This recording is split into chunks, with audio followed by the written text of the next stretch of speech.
Қайырлы күн достар. Бүгін таңда біз Әл-Фараби атындағы Қазақ ұлттық университеттің әскери кафедрасындамыз.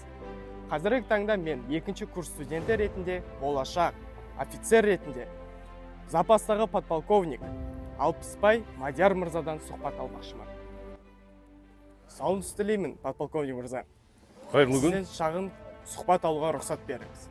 Мадияр мырза, жалпы осы сіз әскери өмірге ортаға түсер кезде қандай негізгі себеп болды, қандай мақсат болды? Алғашқы күніңіз есіңізде ме? Енді себеп сол уақыттың, сол жас кезіміздегі, бала кезіміздегі бірінші ол қиял, арман. Оған себеп болған идеология. Ол менің атам, ардагер, отан соғысының ардагері. Әкем әскери борыштарын абыроймен адал орындаған. Кез келген адам белгілі бір қызмет түрімен, белгілі бір саламен айналысу барысында күндердің бір күнде жалығуы мүмкін.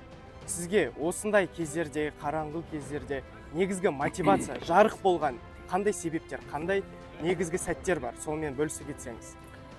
Енді бұнда былай ғой, әр адамның қызметкер болсын, қызметкер болмасын, әр адам мақсаты бар. Жалғатында кезде болды.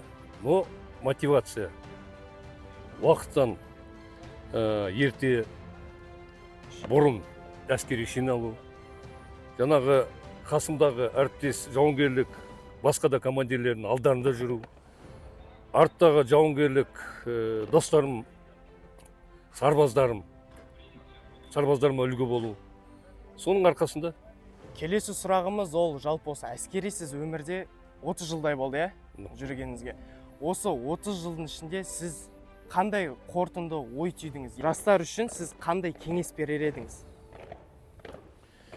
Енді әскери, егерде өзі өмірін әскери өмірге мен байланыстыратын болса, ең бастысы жаңа алдында айтып кеттім, отан сүю, кәсіби жоғары деңгейде маман болу үшін, ең бастысы оқу керек, жақсы оқу керек, денсаулығы жақсы болу керек, жарамды болу керек, и отанды сүю керек. Одан басқа енді не керек болады? Мадияр мырза, сіздің осы сұхбатыңызға жауаптарыңыз үшін рахмет. Ал ендеше достар, біздің шағын сұхбатымыз осымен аяқталды. Аман сау болыңыздар.